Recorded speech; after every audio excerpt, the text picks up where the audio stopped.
Hello and welcome to the Indigenous Entrepreneurs Podcast. Today I have Christopher Key with me. He has worked with UNMRI and our New Mexico Tribal Entrepreneurship Enhancement Program. He's also helped us put together an entrepreneurial boot camp for Native American veteran entrepreneurs, and he is also an entrepreneur himself. So thanks for being with us, Chris, and I'll let you introduce yourself a little bit more. Thanks, Cecilia. I appreciate the opportunity to share this time with you. And let me say first and foremost that everything that's happened with the EVB, the Entrepreneur Bootcamp, is because of your effort and how you spearheaded the whole thing moving forward. So we really deeply appreciate all that you've done for us. So thanks. And yeah, so my name's Christopher Key. I'm a member of the San Carlos Apache Tribe. A little bit about who I am and where I came from. Born and raised in LA up until I was about 9. And then there was that great migration that all my relatives who lived in LA moved back. And we ended up on the Navajo Reservation near the Four Corners, a place called Kayenta. So I went to grade school there up until my completed junior high. So after that, my parents put me in a little mission school down in White River. So went down there, graduating class, I think about 11. It was 11 of us. And then thereafter, I went to college. A little bit of a backstory. My mother only completed her 8th grade education. So education was a big thing in our family. So quite literally, I went to college really not knowing what I was going to do, but just the idea that my folks wanted me to be there and be present to take on an opportunity that they didn't have moving forward. So I ran around NAU, graduated from NAU, and then I had my first job at JPL NASA in Pasadena. Was able to acquire, go to graduate school, and from there I kind of fit the scene in telecom with background in engineering and business for a good maybe 30, 35 years. And then I kind of stepped out of that role because I felt that what I was doing in the corporate space wasn't really effective. I thought I could do something a little more, at a granular level. So I stepped out of that role and created True North, which is a consulting firm, basically working with tribal communities, helping them with their educational efforts, their economic development efforts, and their natural conservation efforts. And I did that for a while. I stayed in San Diego, and I went back and forth between San Diego, and Arizona, where I'm at right now. And I might add, it's really, really hot here. It's about 104 as we speak, and I'm not used to that. But so I did business out here, was doing quite well. And then along came COVID, and my folks were getting on in age, so I decided to spend most of my time out here. While doing so, I had the opportunity to create a business called Hawu Medical Transit, and it's a non-emergency medical transportation company. And even before that, Hesperus I got involved with Hesperus, and Hesperus is unique because it works with Native American and Alaskan veterans and to provide parity to them. And the premise is that when somebody separates from the military, they go back to their respective communities, and they aren't provided not necessarily the adequate information or opportunities as somebody would as they were living in a metropolitan area. And there are a number of reasons for that, but we felt that there was a need. So myself and Matt Brogdon got together. Matt has a background in recruitment, working for Microsoft. So he had the lay of the land on that side. I had the lay of the land internally within the Native American communities and engagement. So together we moved forward with Hesperus, and it's been about 3 years. And we've been very fortunate that we've had a lot of successes and learning processes along the way, and surrounding ourselves with like-minded people who are very positive and have the business acumen and the fortitude to move forward, such as yourself and Sandra Legay. It's named just 2 of amongst many. So I'm really, really thankful and blessed to be in a position that I'm in right now. And, quite frankly, I go back and forth between San Diego and Arizona because the business I have is here in Arizona on the reservation. And when I reflect back on things, I think, it's always nice to have options. And it's always, it's a blessing to, not sit and wonder what's going to happen and kind of set down your own rules and move forward. But it took me a long time to get here. Thanks for sharing that introduction and history of just kind of how your career has progressed and bits and pieces of how you got into entrepreneurship and started your business. I'm wondering if you can go into a little bit more detail about the current business that you're running. What exactly do you do? Why did you start it? And you said it's on the reservation. So kind of what has that experience been for you running a business on the res? Sure. Well, as mentioned, the opportunity presented itself 6 months before COVID. Actually, it was a little before that. The tribe came to me and asked me if I would help them with some of their economic development functions. And in that respect, they offered me the management and to take over. There's a convenience store on the east side of the reservation line. And I quickly understood and knew that I didn't want to do that because of a lot of reasons. So I passed that opportunity up. And they came back and asked me if I wanted to take over the sanitation business. And I kind of passed on that. And I'll tell you why in just a moment here. And so the third time they came up and asked me, they said, we really need help. We have a deficiency in the number of transports that we utilize to get our tribal members to and from medical facilities and doctor's appointments and such. So I said, okay, well, let me think about it. And I thought about it, and the two things that that were outstanding to me and that were priorities was because of my experience working with tribal entities, I knew that there was a deficit in terms of payments, rendering payments, and sourcing issues like that. Secondly, is I didn't want the oversight or the overreach, and I felt that running a business was a pure entrepreneurial project whereby you work, you learn, and you grow in that respect, not being under the constant strain and oversight of another organization. So with that, I started Hawu, did my research, understood that it was a third-party billing system, which alleviated the financial aspects of getting involved with the tribe. Second thing was, I looked at what was the functionality and the feasibility of maintaining the company, and these are all relevant to like your business model approaches to developing the concept. And so I did a feasibility study based on what I discovered was there was only one other company.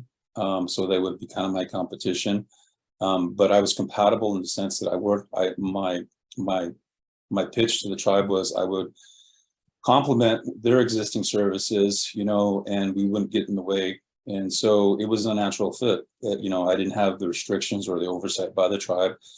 Fundamentally, the sources that we received were from a third-party billing system, so that didn't complicate the system by which we managed ourselves. And there was only one other company, that was present here on the reservation. So it fit all the boxes, and I did some other things in research. I figured out, okay, the compliance, since it was transportation, fundamental things like that. So, I put together a list, a business plan, as it were, and and I looked at it from the standpoint of two things.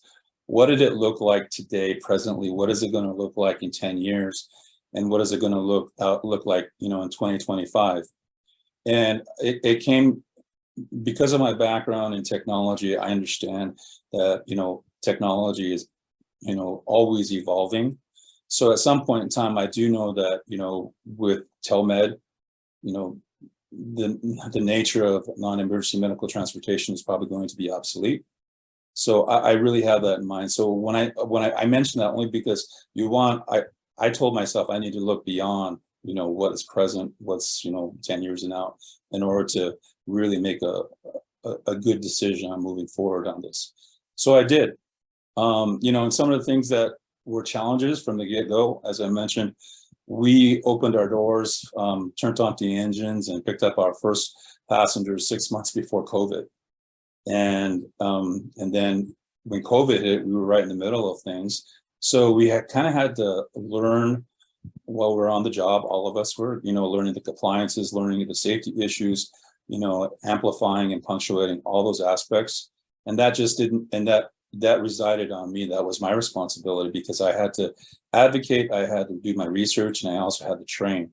So I was doing everything all at one time. And I had, for the most part, all the chips on my side because I identified individuals within the community that I understood, could learn and grow within the company, and tried and true. They wanted to learn. They were like sponges. They soaked everything up.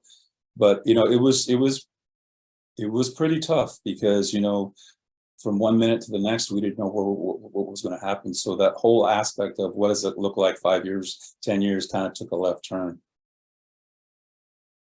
Yeah, I think that just shows kind of one of the aspects of entrepreneurship is you have to adapt. You have to kind of figure out how to deal with those uncertainties sometimes. But I think it's really cool that you were able to start your own company on your own and then partner with the tribe, like you said, instead of doing your business under the oversight of the tribe. And I'm wondering if you could kind of speak to that experience and if you think there are any opportunities for other people to kind of take that model and partner with tribes in terms of starting their own businesses and then growing them in tandem with tribal entities. Sure. I think fundamentally, when you look at an opportunity in terms of building and creating a business and growing that business, you have to understand first and foremost, are the values that are interpreted in the business, do they reflect what you want to do and how you want to move forward in your life? Because if not, then my recommendation would be to do some more looking or reevaluate, or augment whatever desires you want to do and kind of reflect on what it is that drives you and motivates you. And what drives and motivated me in the situation was allowing myself the time that it took for me to do the research so that I would know that I did not want to be a part or have any oversight by any other entity. And I can only speak to the experiences I had here on where I live, but all throughout some of the tribal communities that I've worked with. Entrepreneurship is a nuance. It's kind of unfamiliar, and therefore there's not really a lot of experience in terms of how do you get from point A to point B. And a lot of that has just been deliberate because, tribes are pretty much a siloed venture. All the enterprises are underneath the tribe, and you ask yourself, okay, there's some barriers to entry. Certainly there's finance, there's, the acumen that's involved. But when you think about the thing I thought that was most prominent and that was a priority for me was, what do I need to successfully build and grow the company?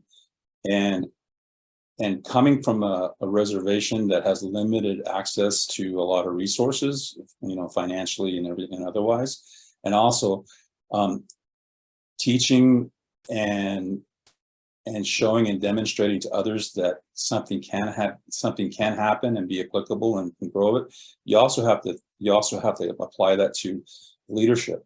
A lot of people don't have the opportunity to, go to a four-year institution, gainfully be employed.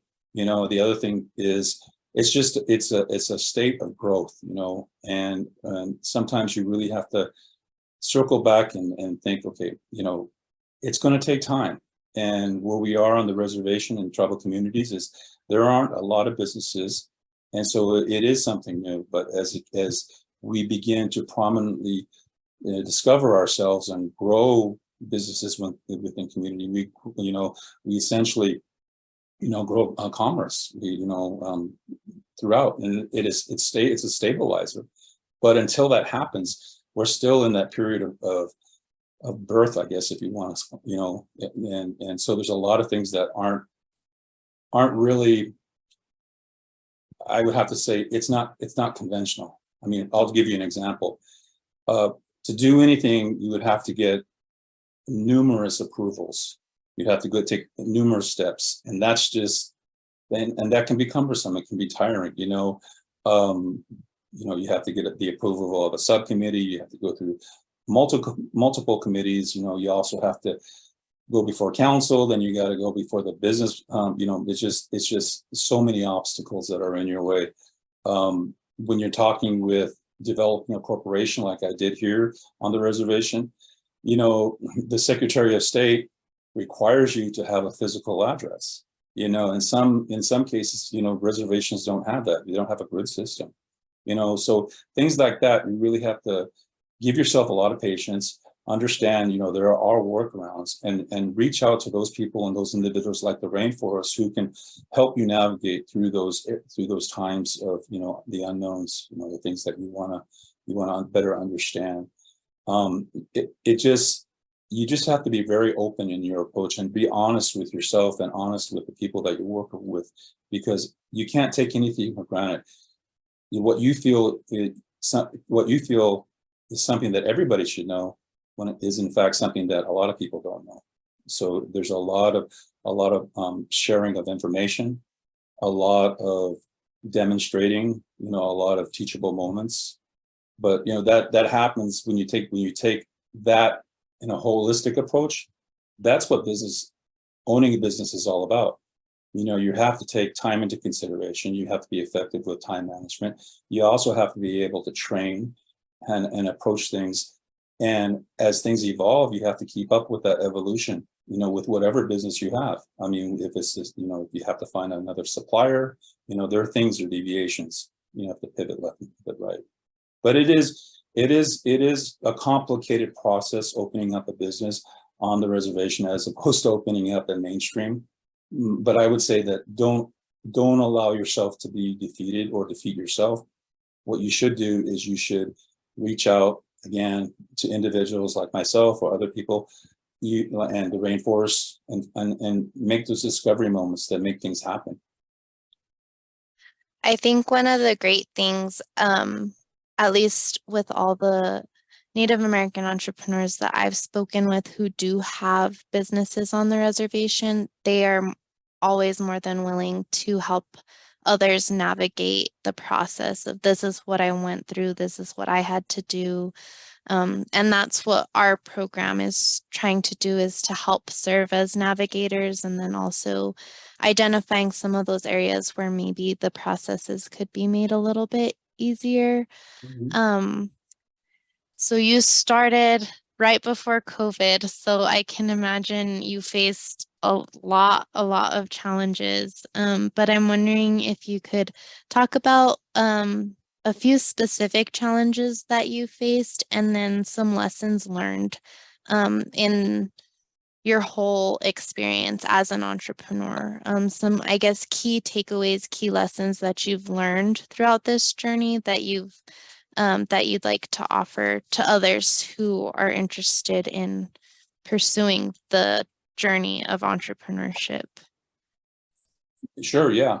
Well, with COVID, there are times that, the sources that would be providing the information, for instance, the safety factors, putting up plexiglass, and additional efforts to, mitigate any kind of infections. It was kind of a learn on the job kind of a thing.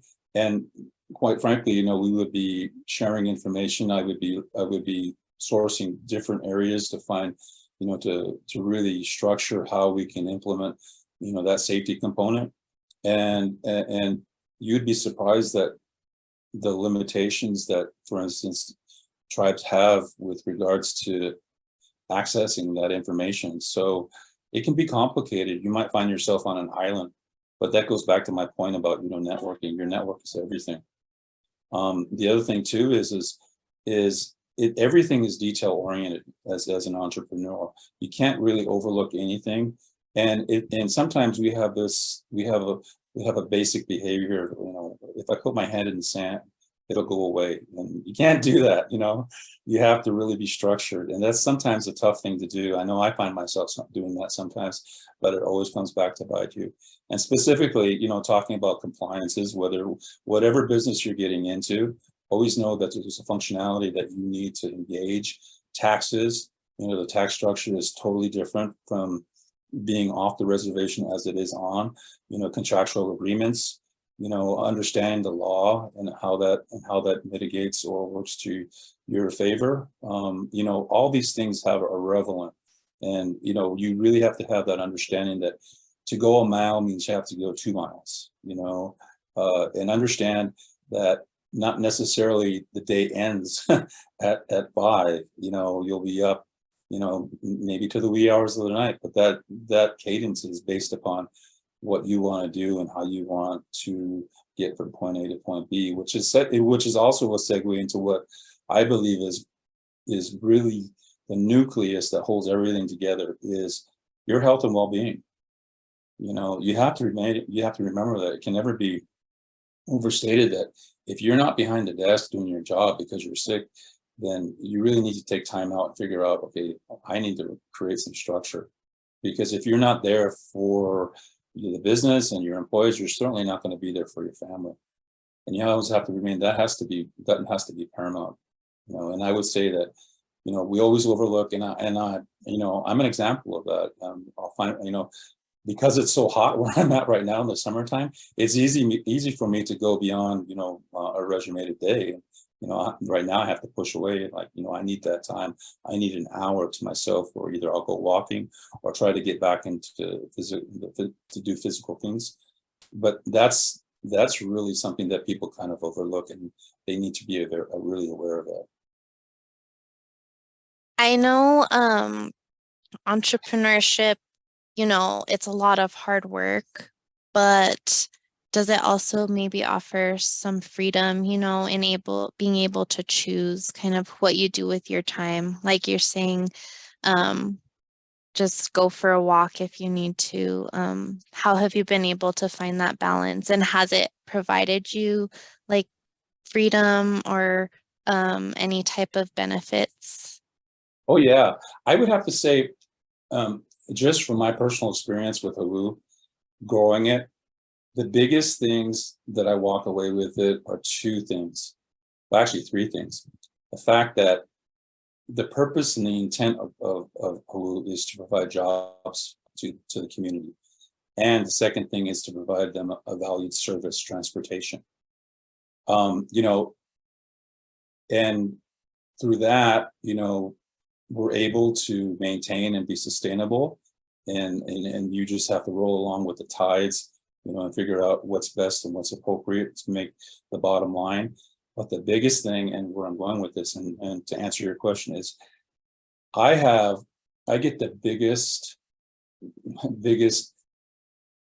I guess, deliverable or return on people getting that aha moment, understanding that, hey, I can do it, or, look at me. I'm for instance, I'll give you an example.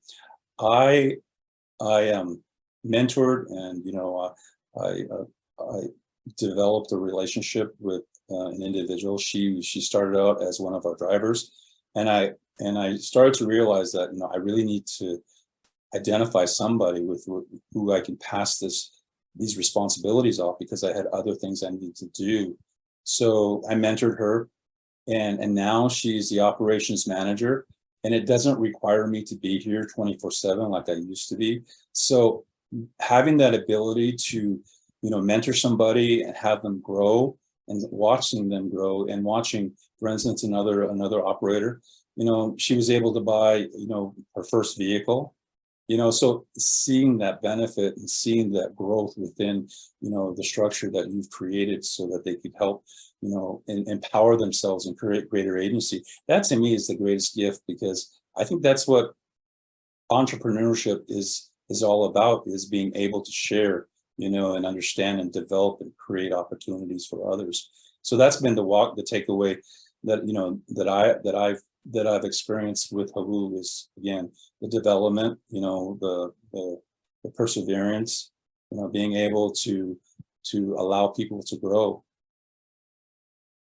Yeah, that's awesome. And like you say, I do think that at least from our perspective, like the goal of our program, is to help show like this is what entrepreneurship can do, not just for you, the individual, but for your community, creating those, like you said, commerce and entrepreneurial ecosystems where, there's businesses and you buy from them, they buy from you, you work together, you grow jobs, you help mentor others to step into roles that are greater than just, like a starting off entry role. So that's where my mind goes when I think about entrepreneurship, like off of the reservation, but then also, in some of these tribal communities where the talent is there, the needs are there. And slowly, I think we're starting to see, the opportunity to start building more businesses. Absolutely. What's wonderful for me to see is the actual advancement and the advent of individuals who are younger than me, who have they're wide-eyed and bushy-tailed, and just because they've had the opportunity to experience another way of creating a path of community and a career for themselves, and incorporating that into community development. I mean, I'm in awe because when we had that entrepreneur boot camp there, that really set the tone, and it really validated my thought theory of generations coming after me, that it's going to be subsequently a whole new game. We're going to have individuals. I ask people, and I kind of throw questions out. Why, I would think that in this day and age, if I was a Native American doctor, what would prevent me from opening up a private practice on the reservation? Ask yourself those questions. Why don't we have this, or why can't we do that? Don't relegate yourself to believing and thinking that things are the way they are, because things evolve and things change. And more importantly, how can we continue to advocate and continue our cultural and traditional preservation? How does that, we were stewards of the land. People identify natives as, stewards of the land. So how do we best appropriate our resources to develop those, while also taking care of Mother Nature? Alternative energy. That's nothing new to us, in the sense, because we've always been doing that. We've always been, in theory, only using what we needed. And when I talk to kids, they get overwhelmed by the acronym STEM, when in fact STEM is in our DNA. And I tell them that, and then bringing it home, something that they can relate to, something as simple as making fry bread. You ask them, how do you make fry bread? Did grandma make it? How did they make it? And then you ask them, they tell you, and then you ask them, what do you think when I say engineer? And they see somebody in a bunny suit and glasses, in a white, clean room. Well, grandma's making all that stuff. It's kind of like, it's a representation of chemistry. Architecture, we have cliff dwellings, we have the way we design our homes, the migration patterns, the land management. All of that is all science. All of that is STEM. So it's something that, that shouldn't be foreign to us, and we shouldn't consider that. And that's where we open up our minds and open up the opportunity of thinking, well, what can I do to structure or do what I like to do, but also giving back, and natural resource conservation is one thing. And I think we have a lot to offer and contribute in terms of creating a plan to make that happen, and also develop commerce. Yeah, it's in the history, it's in the DNA, it's in the culture, it's just, I think, sometimes not recognized that that's what it is. It's STEM, it's innovation, it's entrepreneurship. I mean, you think back to the trade routes, and all of that was commerce. Like it's in the bloodline, it just has to be kind of, I think, reignited and re-realized, I guess you could say. But I think you also make a good point, there's opportunity, but then there's also a responsibility to still preserve, cultural practices, the land, and make sure that even as things change and progress, that those core things are still preserved and guarded, as sacred. Yeah, absolutely. And I think we also, Native communities as a whole are at an advantage because, in terms of numbers, when you consider like a sample of something, we are not large enough, but we're not small enough to be versatile in what decisions that we make and the responsibilities that we hold, so that we can make a huge dent or a huge impression on anything we decide to do, because that's a significant advantage. It's not like we're trying to move masses across across the country, or it's just we can design and work and collaborate with one another, and really make a huge contribution, one that I think will be held in awe. Yeah, it can really be localized and specific. I think when it comes to Native American entrepreneurship and, business development on the reservation, as well as off the reservation. But I do see a lot of potential, and I have a hope that as in the future, we see more businesses popping up on the reservation to serve the people, and kind of create, those localized economies. That way, people aren't just going to the border towns and giving their money there. They're really investing where they're at and creating that space, I think, for youth to feel like, oh, I can stay on the reservation and do what I want to do. I don't have to leave. I can still be close to my culture, my traditions. That's at least where I kind of, my mind goes when I think of the future potential. One of the last things I'll share with you real quickly is I've been talking with some of our tribal officials, and they want to spearhead and they advocate for developing businesses here on the reservation, and I simplified it in the sense that, okay, our hospital is a 638, and because it's a 638, and the funding comes directly to them, and you know how that works, they manage it themselves. Well, I kind of pitched the idea, you have a core of janitors there, ultimately, if you get them to come together and function as a group, as a business, they already know what they need to do. It's just the business side that they need to invest themselves in and get acquainted with. You could provide that subject matter expert to them so that they can function as a business, and you're developing businesses utilizing the funds that are coming through, the federal side. It's just creating these little businesses, much like you guys do, and you guys advocate in terms of acceleration programs and business accelerators. Yeah. That's definitely an interesting progression, and I'm excited to see, what the future holds, especially in terms of entrepreneurship for Native Americans, both on and off the reservation. And I just want to thank you for taking the time to share your story, your insights, as well as your wisdom. And I think the last question I want to ask is if you have any last words that you'd like to leave for anyone listening who might be wanting to start a business, but haven't taken that leap, or maybe they have started their business and they just need a little encouragement. What would you like to tell them?